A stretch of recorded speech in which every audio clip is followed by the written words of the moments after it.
ഇപ്പോൾ BCCI match റഫറിയും cricket നിരീക്ഷകനുമായ പി രംഗനാഥൻ നമ്മോടൊപ്പം ചേരുന്നുണ്ട്. ശ്രീ രംഗനാഥൻ, നമുക്കറിയാം ഇന്ത്യൻ നായകൻ രോഹിത് ശർമ്മ, അദ്ദേഹത്തിൻ്റെ പ്രകടനം, അദ്ദേഹം ഇന്ത്യക്ക് എന്ത് നൽകി, ക്രിക്കറ്റിൽ അദ്ദേഹം എന്ത് സംഭാവന ചെയ്തു എന്നുള്ളത് നമുക്ക് പ്രത്യേകം പറയേണ്ട ആവശ്യമില്ല. എന്നാൽ കോൺഗ്രസ് നേതാവ് ഷമാ മുഹമ്മദ് അദ്ദേഹത്തെ അധിക്ഷേപിച്ചുകൊണ്ട് രംഗത്തെത്തിയിരിക്കുകയാണ്, ബോഡി ഷേമിംഗ് നടത്തിയിരിക്കുകയാണ്.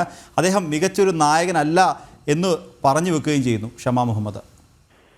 അത് അവരുടെ വ്യക്തിപരമായിട്ടുള്ളൊരു അഭിപ്രായമായിട്ടേ നമുക്ക് എടുക്കാൻ പറ്റുള്ളൂ. രോഹിത് ശർമ്മയെ കുറിച്ച് പറയണമെങ്കിൽ അദ്ദേഹത്തിന്റെ ക്രിക്കറ്റിന്റെ ആ ഒരു ശൈലി നോക്കിക്കഴിഞ്ഞാൽ, ഇന്ത്യയെ നയിച്ച, ലോകകപ്പ് നേടിയ അല്ലെങ്കിൽ നയിച്ച നായകൻ, അദ്ദേഹത്തിന്റെ ബാറ്റിങ്ങിന്റെ പ്രകടനം എല്ലാവർക്കും അറിയുന്നതാണ്.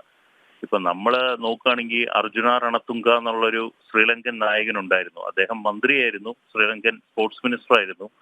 അദ്ദേഹത്തിനെ ബോഡി ഷേപ്പൊക്കെ നോക്കുകയാണെങ്കിൽ ഒരിക്കലും ഒരു സ്പോർട്സ്മാൻ എന്ന് പറയാത്ത ഒരു ശരീര പ്രകൃതമായിരുന്നു. പക്ഷെ അർജുന രണത്തുംഗ എന്ന് അറിയപ്പെടുന്നത് ലോകത്തെ ഏറ്റവും മികച്ച ക്യാപ്റ്റനും ഏറ്റവും മികച്ച ഒരു താരവുമായിരുന്നു.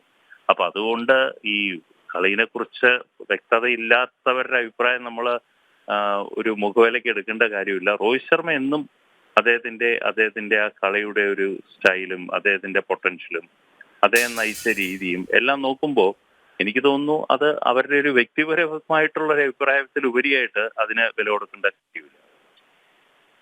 ശ്രീ പി രംഗനാഥൻ, ഒരു കാര്യം കൂടിയുണ്ട്. അതായത് ഷമാ മുഹമ്മദ് ആദ്യം തൻ്റെ സമൂഹ മാധ്യമങ്ങളിൽ ഇത്തരത്തിലൊരു പോസ്റ്റ് നടത്തി, അത് വിവാദമായതിന് പിന്നാലെ അവരെ ന്യായീകരിക്കുന്നതിന് വേണ്ടി പറഞ്ഞ ഒരു കാര്യം കൂടിയുണ്ട്. അതായത് സീനിയർ താരങ്ങൾ, ഇപ്പോൾ സച്ചിൻ, ദ്രാവിഡ്, ഗാംഗുലി, കപിൽ ദേവ്, വിരാട് കോഹ്ലി, ഇവരിൽ നിന്ന് എന്ത് പ്രത്യേകതയാണ് ഈ രോഹിത് ശർമ്മയ്ക്കുള്ളത് എന്നൊരു ചോദ്യം കൂടി ഷമാ മുഹമ്മദ് ചോദിക്കുന്നുണ്ട്.